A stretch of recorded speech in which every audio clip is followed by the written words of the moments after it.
دو تا رفیق بودن که یکیشون خیلی حسود بوده. یه روز پادشاه اینا رو میخواد و بهشون میگه هر خواسته‌ای که دارین بگین تا من براتون انجام بدم. حسوده میگه من اول خواستمو بگم. پادشاه میگه باشه، هر کاری بگی من برات میکنم، ولی یه شرطی داره، 2 برابرشو برای رفیقت انجام میدم. حسوده یه خورده فکر میکنه و میگه یکی از چشای من از کاسه در بیار، که شاه چشای رفیقشو 2 تاشو در بیاره.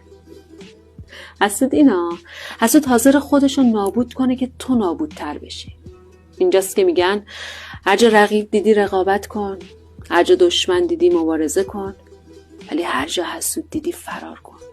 چون حسود اون چیزی که تو داری رو نمیخواد، اون فقط میخواد تو نداشته باشی. این خصلت حسوده. حسود فقط باید بمیره تا دردش خوب بشه، وگرنه چاره ای نداره.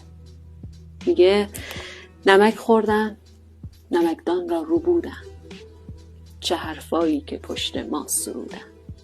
ببین ما را که آسوده نشستیم و آنها بیقرارن چون حسودن.